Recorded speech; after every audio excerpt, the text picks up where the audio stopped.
This is an Aries Sun, Moon, Rising, and Venus reading for the month of April. For your personal reading, kindly send me a direct message. Kamusta mga Aries? Kamusta? Kamusta ang negosyo, ang career, ang buhay, pag-ibig? Ano na ang nangyari sa mga Aries? Okay, let's see.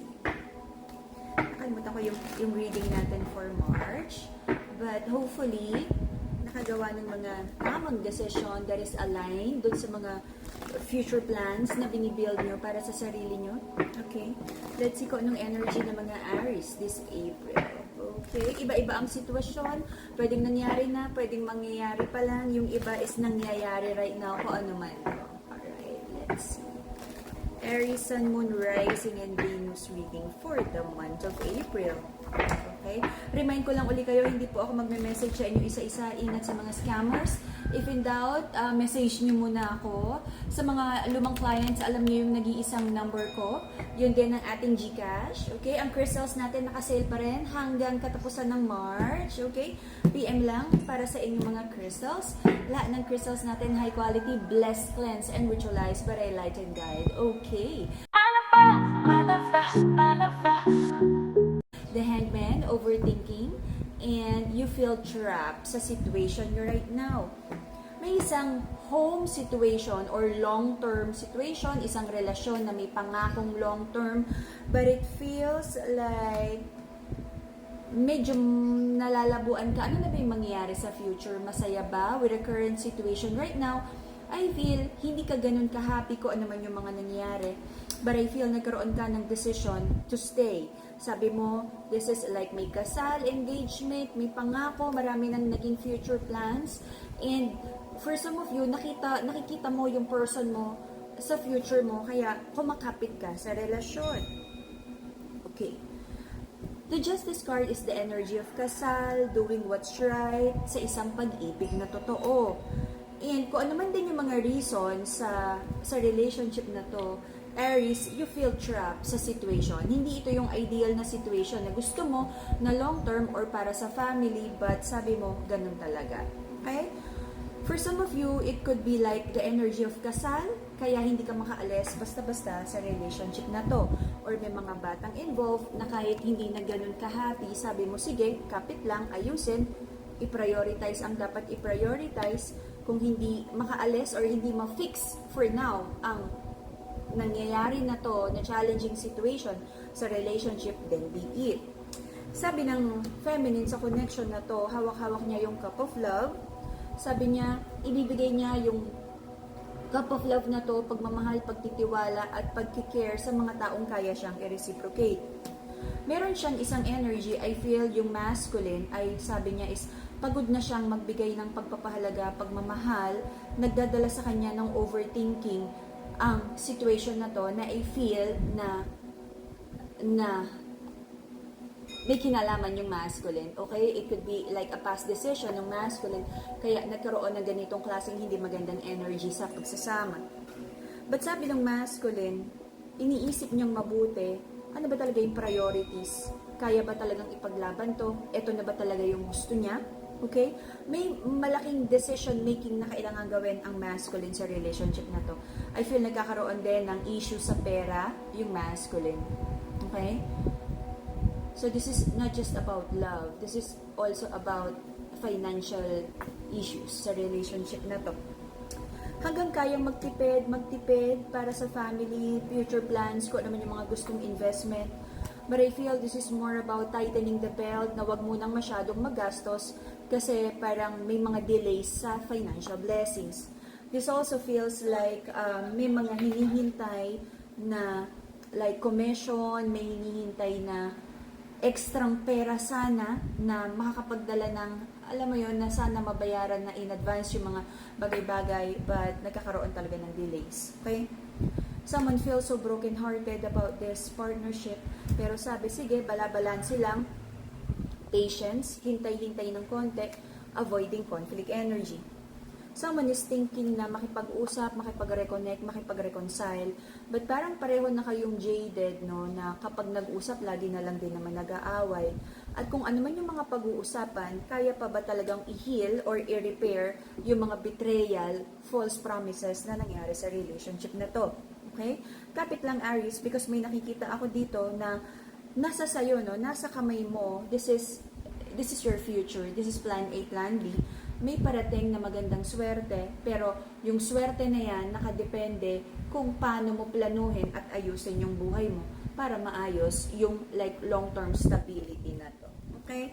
About partnership, I don't feel na mapag-uusapan agad or maaayos tong issue na to because someone is like holding back, ayaw mo nang makipag-usap kasi may fear of baka magkaroon na naman ng misunderstanding. Okay? At kung ano man yan, probably kung may mga pag-uusapan tungkol sa pera, I feel wala pa siyang maisasagot about, like baka, what do you call that? Responsibilidad sa bahay, sa bill, sa bata, kung ano man yan. The reason for the reading is nagkaroon ng like mga na-expose na hindi magandang balita, mga sikreto, mga dapat malaman na ipinilit itago, bad news. But sabi ng mga Aries, marami na siyang pinagdaanan in the past. So kung ano man itong mga na-reveal is pinagdaanan lang, chapter lang. And kumbaga naging fuel to, no, motivation ng mga Aries para mag-focus sa trabaho, sa goals. Sabi ng mga Aries, alam nila kung ano yung wish fulfillment, alam nyo kung ano yung mga dapat gawin at i-prioritize. Okay? At kayang-kayang ilaban kahit ano man yung mga naging challenges sa life recently. Okay? So, recent past, sabi ng Empress, may mga questions yung Empress, yung feminine sa connection na to. Kung like, naging productive ba siya, naging mabuti ba siyang nanay, ano din ba yung mga naging pagkukulang niya sa masculine, sa emperor niya. Okay? Nagkaroon ng introspection, sadness. And sabi ng feminine, may mga bagay na hindi na rin talaga mafi-fix sa relationship. Okay? May mga dapat din pag-usapan about sustento, obligasyon. Nag-iisip din yung feminine na parang paano din ba niya talaga maabot yung mga financial goals niya para hindi na rin siya aasa, kumbaga. Okay? At marami din siyang pinag-iisipan ano ba talaga yung dapat obligasyon ng masculine sa partnership or sa pamilya na to. Prayers and manifestations, maraming naging lies, dishonesty sa relationship na to. So sabi ng mga Aries, pinagdadasal nila yung truth. And if ever na malaman ng Aries yung katotohanan, no, na kung may papapuntahan pa to o wala, because sabi ng mga Aries, hindi siya magsasayang ng panahon sa bagay na masasayang lang ang kanyang panahon at pagmamahal. Right now, I feel Aries, dahan-dahan lang, I feel you're being emotional right now, baka natitrigger yung emotions or naiinip ka na magkaroon ng resulta or magandang outcome ang sitwasyon. Parang kung gusto mong i-expedite ang justisya, ang divine justice, I feel yun yung lagi mong pinagdadasal. But syempre, hawak lang ni God yung timeline na yan, kung kailan niya yan ibababa at kung anong klaseng lesson ang ibibigay niya sa atin. Okay? May mga iniisip na plano about this partnership, but it feels like, sabi ng mga Aries, ano ba talaga yung mga dapat gawin sa relationship na to? Kaya bang ilaban? Kung kayang ilaban, itatama. Pag hindi na, gagawa na ng tamang decision para makamove forward na. Because may energy dito na maraming naging plano, maraming naging corrections, yung mga dapat na ayusin sa relationships in the past, pero parang hindi nagkakaroon ng magandang outcome. Kaya parang right now, nag-iisip ang mga Aries kung ano ba talaga yung makakabuti. It's not about keeping the relationship This is kung ano ba talaga yung makakabuti. Baka naman kasi pinipilit na lang ayusin, wala na naman talaga. Okay? Person ng mga Aries, parang gusto niyang tumahimik for now. Ayaw muna niya ng pag-uusap. Analysis, paralysis. Nagkakaroon din siya ng introspection. Okay?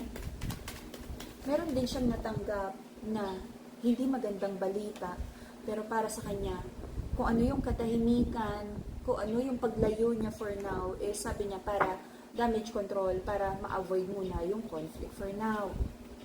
May mga doubts yung mga Aries kung darating pa ba yung big blessing na hinihintay nyo, minamanifest at pinagdadasal.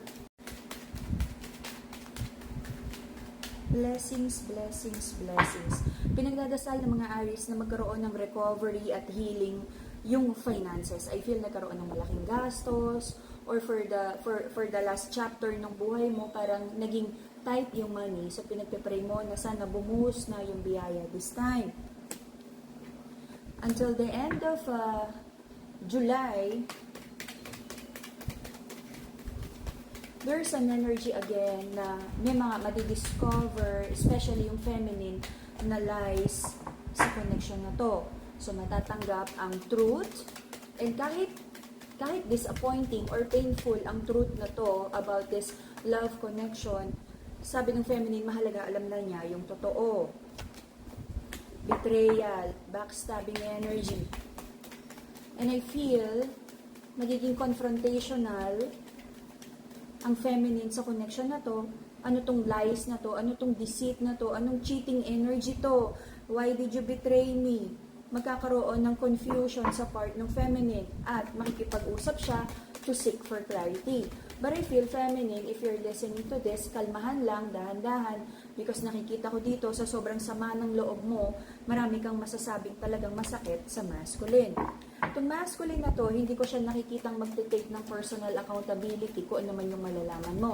Maaring i-deny niya, magpatay mali siya na parang wala siyang alam, or i-dismiss niya, no? Nasasabihin niya na hindi yan totoo, or sabi niya, masyado ka namang mag-isip, para yun lang, masyado mong napaparanoid ka lang, or you're just, may gaslighter energy here na maaaring mag-flare up yung emotions ng dalawa at hindi makabuti para sa relationship. Okay? So, kung ano man itong mga possible misunderstandings, dahan-dahan lang, okay? To balance your emotions, to heal your heart chakra, Madagascar, rose quartz, okay? Para sa emotions and heart chakra. For you to have mental clarity and stronger connection with the divine, amethyst crystal, okay? Because nakikita kong energy dito, very explosive, na parang baka magkapalitan ng hindi magandang salita, magsigawan, or exchange of ugly words na maaaring tumatak sa puso. Alam mo yung ganong klaseng energy? To ground your energy, to shoo away, to protect yourself from negative energy and anti-evil eye, the Madagascar Black Tourmaline. Lahat ng crystals natin, high quality, blessed, cleansed, and ritualized. May orasyon by the Enlightened Guide. Okay? So for now, yun lang yung warning and guidance na may mga, like, ma-expose na naman na makatotohanan na maaaring masaktan, especially yung feminine. Okay, again, when we talk about masculine and feminine energy, the masculine energy is the go-getter, the doer, stronger energy. The feminine would be the receiver, the nurturer. Take it how it resonates. Okay? Kasi may nagtatanong, paano pag parehong babae, paano pag parehong lalaki, paano pag ganito, paano pag ganyan. This is an energy. Okay? So, may mga minamanifest at expectation sa relationship na to na maaaring magdala ng disappointment. So, dahan-dahan, especially if you feel so triggered by the situation. If you feel na parang gusto mong maghimagsik. Okay, dahan-dahan. To manifest abundance, Brazilian citrine, ang ating yellow crystals, and this is also like nagdadala ng happiness sa buhay. Okay? So PM lang para sa mga crystals and kung paano magkaroon ng high quality, blessed, cleansed, and ritualized crystals, and of course para sa inyong personal reading. Alright? And that would be the Aries reading for the month of April. See you again in a few days for your bonus reading. Bye-bye!